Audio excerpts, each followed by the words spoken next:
Je pense pas vous mentir en disant à quel point j'aime cette série, et je pense que c'est le cas de la majeure partie d'entre vous. Et qu'est-ce que j'aime également en parler avec vous. Et en parlant de ça justement, petite promotion, la semaine prochaine, alors possiblement dimanche ou lundi, on ne sait pas encore, mais c'est à ce moment-là que sortira le premier épisode de Rendez-vous Marvel. C'est tout simplement une émission, un concept de vidéo, en collaboration donc notamment avec Jonathan Geek, où voilà, on va revenir sur différents programmes Marvel, les sorties récentes entre guillemets, et donc pour ce premier épisode, les 3 premiers épisodes de la série Loki. Puis par la suite, il y aura un autre Rendez-vous Marvel sur la fin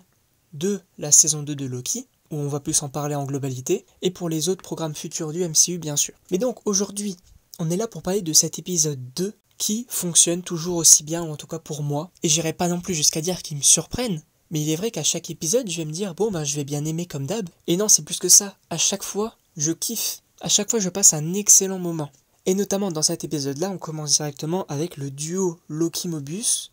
dans une sorte de mission d'infiltration, et ben ça fonctionne toujours aussi bien, enfin le duo il est trop cool quoi. Loki-Mobius, moi je kiffe. Et par la suite on va également avoir donc des scènes d'interrogatoire, qui sont géniales. Voilà le personnage de X5 qui sait des choses, on va essayer de le faire craquer, mais lui aussi va se défendre de son côté, et c'est intéressant la manière d'agir de chacun des personnages, la manière de parler, de réagir, et notamment Mobius qui va complètement craquer, voilà, puisque X5 va lui dire en fait t'as une vie, pourquoi est-ce que tu restes là, ce n'est pas normal, tu n'es pas curieux et tout. Et on voit que c'est important aussi pour Mobius de savoir ce qu'il est dans le flux temporel, même s'il dit le contraire. Et bien évidemment par la suite on croit donc que Loki part en vrille et va torturer X5 pour avoir des réponses, mais on savait bien évidemment que c'était du bluff. De toute manière il parlait d'une stratégie avec Mobius avant justement cette scène, mais il est vrai que dans ces scènes là, quand X5 va dire à Loki qu'il est un méchant, ce n'est pas un héros, qu'il essaye de se racheter bonne conscience entre guillemets, et c'est vrai que de 1, Loki n'est pas vraiment un héros, c'est vraiment un anti-héros qui a fait du mal dans le passé, qui s'en est rendu compte, et que là il va vraiment essayer, pas de se racheter, mais de bien agir pour une fois.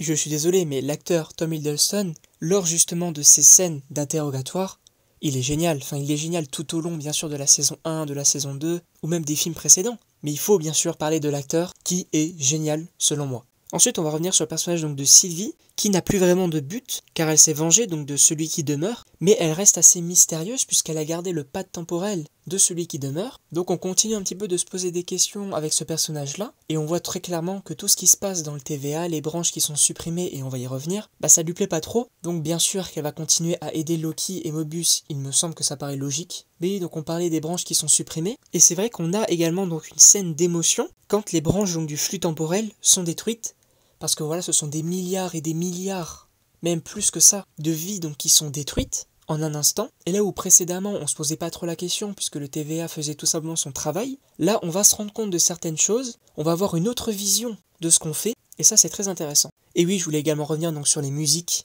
qui sont extraordinaires. Moi c'est simple, de toute manière quand je bosse, quand je peux faire du montage vidéo, quand je dois faire un travail un petit peu plus chill, je me mets en fond les différents thèmes de la série Loki. Mais il est vrai que dans ces musiques-là, on a vraiment cet aspect mélancolique, épique, et tout ce mélange-là, encore une fois, fonctionne parfaitement selon moi. Et là où dans la critique de l'épisode 1, je vous avais dit donc qu'on allait se concentrer un petit peu plus sur le personnage de Sylvie dans cet épisode-là, là pour cette critique, j'imagine plus ou moins que dans l'épisode 3, on se concentre sur le personnage donc de Ravonna Renslayer, puisque donc Kazé a retrouvé son pad temporel, on sait où elle est dans le flux temporel. Et oui d'ailleurs, en parlant de Kazé, je suis désolé, mais le duo Kazé-Ouroboros, les deux là sont géniaux. Déjà que Kazé, il me fait extrêmement rire, avec Ouroboros, c'est extraordinaire ce qui se passe. En tout cas, je sais pas ce que vous en pensez, mais n'hésitez pas bien sûr à mettre en commentaire votre avis, vos théories, etc. Et donc je vous donne rendez-vous la semaine prochaine, donc possiblement dimanche prochain ou lundi dans 2 semaines. Mais pour l'émission, rendez-vous Marvel, et donc nous, on se dit tout simplement à la prochaine,